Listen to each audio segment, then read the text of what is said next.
De retour dans l'Africa Newsroom, nous avons été rejoints par un invité, M. Michel Kolani. Bonsoir. Vous êtes consultant sportif. Merci d'avoir accepté notre invitation. Merci. Et nous sommes toujours en compagnie de Charles Tokplé, ancien joueur professionnel, et d'Alfred Chango, notre éditorialiste. Place à présent à notre dossier du jour.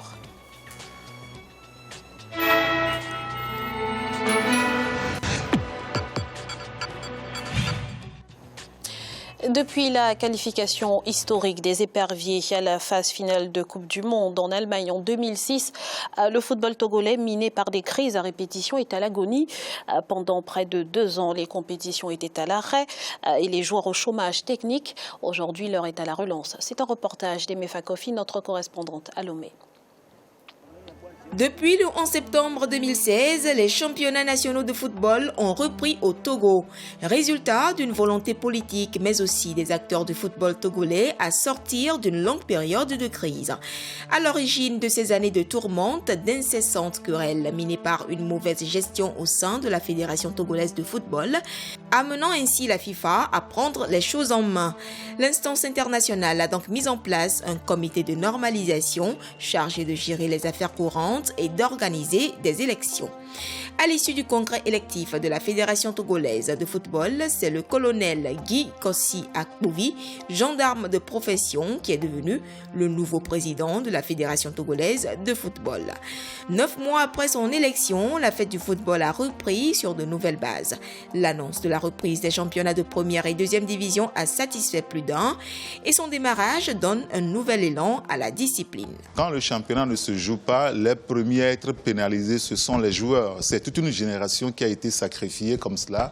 Et donc, quand ça a repris, c'est cette génération qui se réjouit. Les joueurs, un. Deuxième acteur qui aussi se réjouit, c'est les entraîneurs. Parce que depuis que cela s'est arrêté, eh bien, il n'y a pas eu d'activité. Les entraîneurs sont au chômage et tout ça.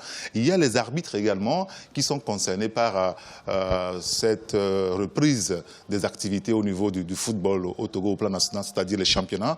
Et puis, naturellement, il y a nous les commentateurs, les journalistes.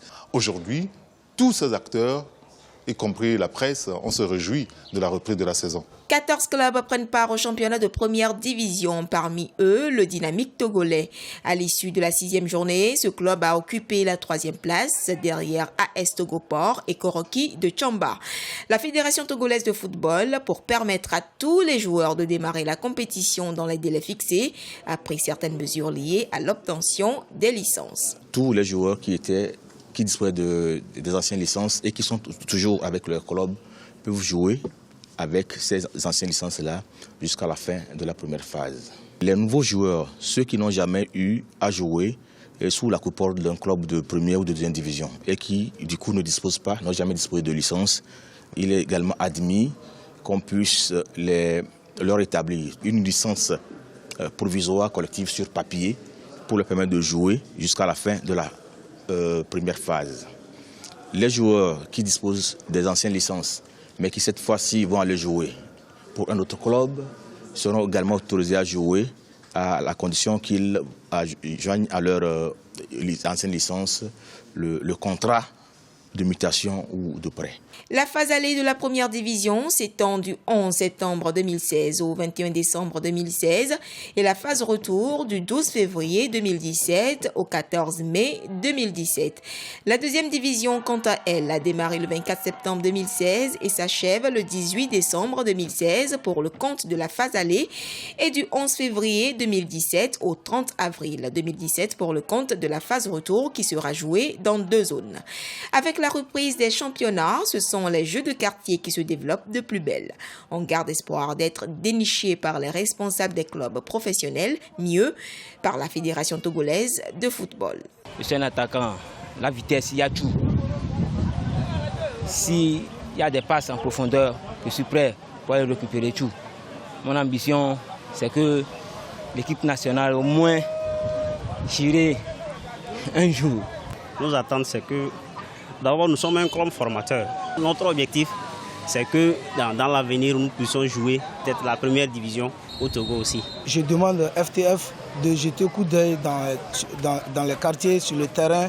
Il se trouve des clubs qui ont besoin de l'aide pour pouvoir aller de l'avant. Et avec ça, je pense que le Togo aura un niveau dans le football. L'amour du ballon rond, c'est également chez les tout-petits du Centre d'éducation et de formation sportive Swallows. Ici, dans le domaine du football, on forme de jeunes talents. Plus de 230 sportifs, dont une cinquantaine de joueuses, sont pensionnaires de ce centre qui aligne des équipes dans toutes les catégories. Les responsables de Swallows, pour faire éclore ces jeunes talents, renforcent leur partenariat notamment avec les clubs nationaux de première division. Nous travaillons plus avec le club dynamique togolais qui est en première division. Heureusement que le championnat a repris, donc c'est une chance pour eux d'aller jouer dans l'équipe première. Je peux dire qu'il y a 2 ou 3 qui sont déjà partis en équipe de Tito. Swallows organise très souvent des compétitions et participe aussi aux compétitions organisées sur le plan national, mais aussi sur le plan international, ce qui a permis aux équipes de première division du Togo de remarquer les jeunes talents que nous avons dans notre centre et de les solliciter afin qu'ils fassent partie de leur équipe pour le championnat local. Outre les joueurs, les arbitres ont également leur partition à jouer pour un plein succès des championnats qui ont repris au Togo. Le corps arbitral est un maillon essentiel dans le football et n'est pas à négliger par la Fédération togolaise de football qui, quelques jours avant le démarrage des compétitions, a initié une séance de mise au point. Les matchs des D1 et D2 sont notamment sifflés par les arbitres d'élite qui n'ont pas manqué d'ardeur depuis la reprise des championnats. Depuis que le nouveau bureau exécutif de la Fédération de football a été installé en février dernier, les activités ont repris. La Fédération a d'abord pris le temps de mettre en place tous les tests qui doivent régir les différents championnats. Cette année, surtout, il y a eu 93% des 17 lois qui ont suivi de petits amendements. Et nos arbitres doivent pouvoir les assimiler pour les interpréter et les appliquer judicieusement. Donc on a fait une formation également sur l'étendue du territoire. 30 arbitres d'élite vont suivre une formation afin qu'ils puissent être prêts pour d'abord harmoniser les lois du jeu, les interpréter de la même manière sur tous les terrains. Le bureau exécutif de la Fédération togolaise de football a su imposer un nouvel élan à toute la chaîne du sport roi au Togo. Si la discipline est de rigueur dans ce nouveau bureau exécutif, ce dernier n'entend pas lésiner sur les moyens. Pour le compte de la saison 2016-2017, les subventions au club ont été nettement revues à la hausse. Au total, 320 millions de francs CFA devront être versés d'ici la fin de la saison au club de D1 et D2. Cette subvention est donc passée de 10 millions par an à 15 millions pour chaque club de première division et de 3 millions à 5 millions de francs CFA pour chaque club de deuxième division. L'équipe nationale, quant à elle, a offert une partie de ses primes de qualification pour la Coupe d'Afrique des Nations aux 2 divisions, 500 000 francs CFA par club de D1 et 250 000 francs à chaque club de D2. Pour beaucoup, les efforts fournis par le Togo pour rehausser le niveau du football sont à encourager. La Fédération togolaise de football veille au grain pour faire du championnat national une compétition de haut niveau. Monsieur Tapé, quel regard portez-vous sur le football togolais à l'heure actuelle? D'abord, avant de détailler et de rentrer dans la discussion, je voulais d'abord féliciter d'abord le nouveau bureau et surtout le général, enfin le colonel Apoui, donc qui a pris la tête de la fédération. Je pense qu'il a organisé quelque chose. Il a déjà lui-même reçu ses compagnons pour pouvoir mettre une équipe dirigeante en place. Donc bravo déjà pour ce qu'il a fait. Au bout de, je crois, 9 mois, il a su déjà relancer le football togolais. Je félicite aussi la fédération, donc surtout sur la féminisation. On a vu une fille arbitre, donc ça veut dire tout simplement que le nouvel élan qu'il a déjà mis en avant comme slogan, donc il est dedans. Et on a parlé de la discipline, on a parlé un peu donc de la rigueur, de l'exigence. Je pense que ça vient aussi de lui. Si on veut retrouver un football, à la hauteur des autres nations, il va falloir qu'on soit discipliné et que chaque domaine soit respecté. Donc voilà. La troisième chose que je voulais dire, c'est de voir ces petits de Swallows que j'ai dirigés pendant un mois quand j'étais en vacances à Lomé. J'ai vu vraiment que ce centre a des talents. Ce centre a fait beaucoup de choses. Ce centre a réfléchi avec les dirigeants qui sont autour, parce qu'une seule personne ne peut pas réussir, comment dirais-je, dans un milieu. Donc il faut une association des gens intelligents, compétents, pour pouvoir développer. Et j'ai vu chez ces dirigeants de Swallows cette envie donc de réussir. Et c'est ça que je vois sur ce terrain-là, et ça me fait plaisir et c'est une fierté. Alors, on peut détailler plus tard. Monsieur Kolani, le championnat a donc repris. Quel est le niveau finalement de ce championnat? Le niveau, moi je trouve que c'est un niveau amateur, hein, parce que le championnat, ça fait plus de 2 ans qu'ils ont, il y a 3 ans, il n'y a plus de championnat. Il n'y a que des tournois ou des matchs amicaux, mais je trouve que c'est pas normal pour un pays comme le Togo que la situation du football soit bloquée pendant un moment. Et aujourd'hui, le nouveau bureau, c'est vrai que moi j'étais à Lomé au mois de mai, ils essaient de faire quand même un peu pour pouvoir relever le niveau du football togolais. Et justement, quels sont les défis auxquels sont confrontés à l'heure actuelle cette discipline? Le premier défi, c'est quoi? C'est au niveau des finances. Parce que en les écoutant, quand des fois je discute avec eux, ils me disent mais il n'y a pas de moyens. Mais les moyens, on peut aller les chercher. On ne peut pas rester dans son bureau et puis attendre que les moyens viennent. Moi, je les ai suggéré pas mal d'idées. Et finalement, bon, des fois, ils en prennent un peu. Et des fois, bon, ils écoutent les à côté. Ou des fois, ils veulent faire comme ils ont l'habitude de faire. Et ça n'avancera jamais. Les idées, c'est quoi? Il y a des grandes sociétés au Togo. Mais il y a une société d'État peut sponsoriser le championnat. Alfred.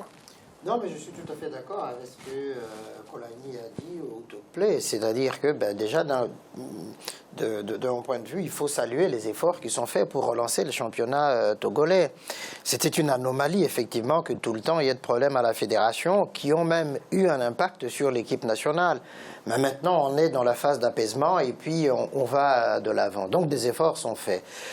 La question du patronage des équipes par les grosses entreprises, mais on le voit ici en Europe, partout, ce sont vraiment les privés qui financent. L'État n'a pas les moyens justement d'être à la tête des équipes. Peut initier effectivement, soutenir, mais à la fin, c'est vraiment des privés qui peuvent prendre en charge en main le sport, le football. La question de la formation des jeunes, ça, je trouve cette idée-là, les Swallows, comme on l'a vu là, c'est une idée absolument géniale qu'il faut encourager.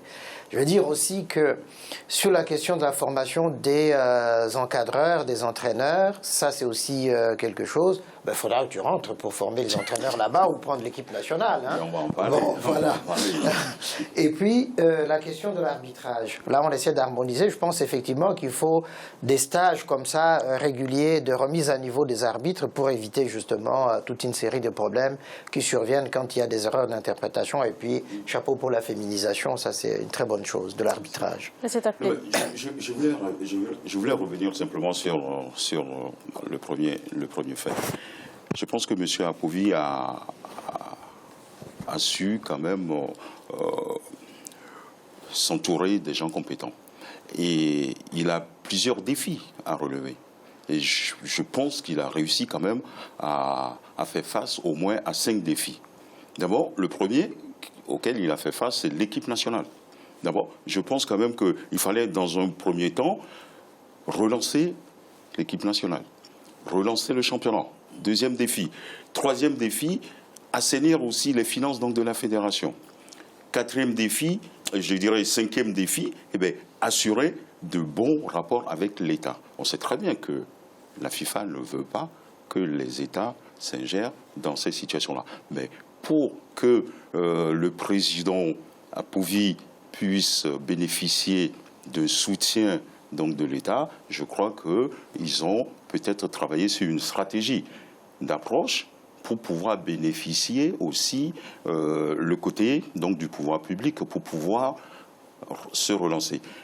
relancer un championnat de D1, de D2, comme ils l'ont fait, je dis dans un premier temps chapeau. Et en même temps, l'équipe qui travaille à la fédération aujourd'hui sont peut-être aussi des gens choisis par M. Apovi et qui reflètent exactement le slogan qu'ils ont lancé eux-mêmes, Nouvel Élan. Pour pouvoir arriver à faire quelque chose, il faut d'abord... Donc, première chose, ils ont trouvé un technicien de qualité, qui est Claude Leroy, qui est venu avec ses compétences, sa vision des choses, pour pouvoir travailler aussi sur ce climat d'éducation, d'épanouissement, et en même temps... Mais tu peux prendre l'équipe nationale du Togo. Non, je pense quand même que...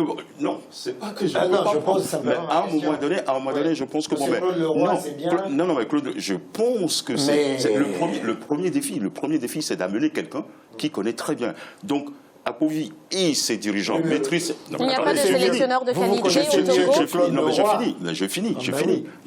Je dis, M. Apovi et les dirigeants qu'il a mis en place s'occupent simplement de l'administratif.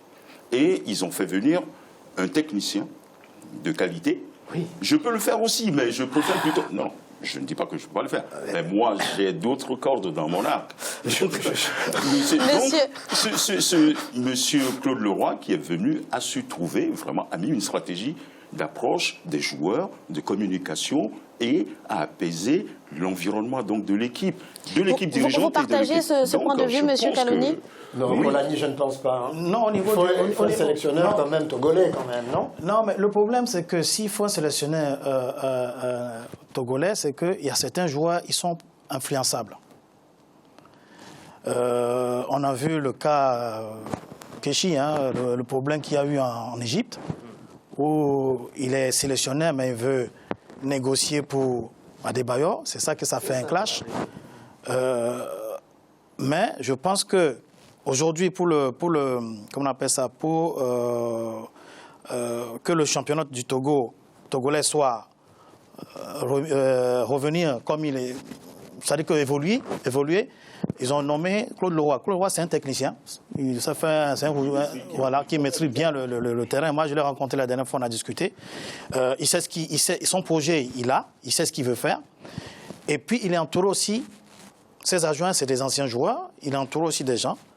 Et puis, la fédération, et c'est vrai, chapeau au président de la fédération, il écoute beaucoup, parce qu'aujourd'hui, la CAN approche, ils ont déjà bouclé leur programme de stage, alors qu'avant, c'est au dernier moment.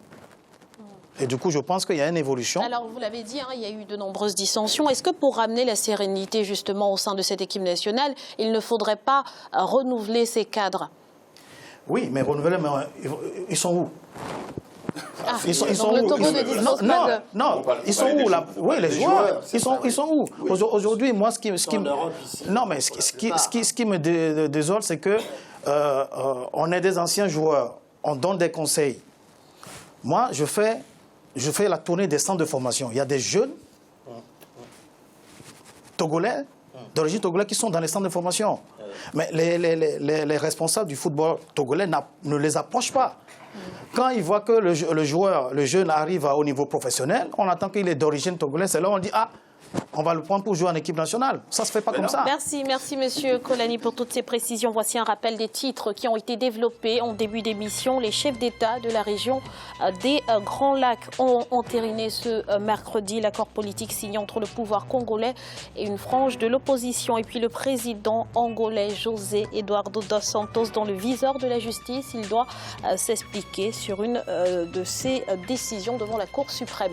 Nous allons à présent marquer une nouvelle pause. On se retrouve dans quelques instants pour la suite de l'Africa News Room. A tout de suite.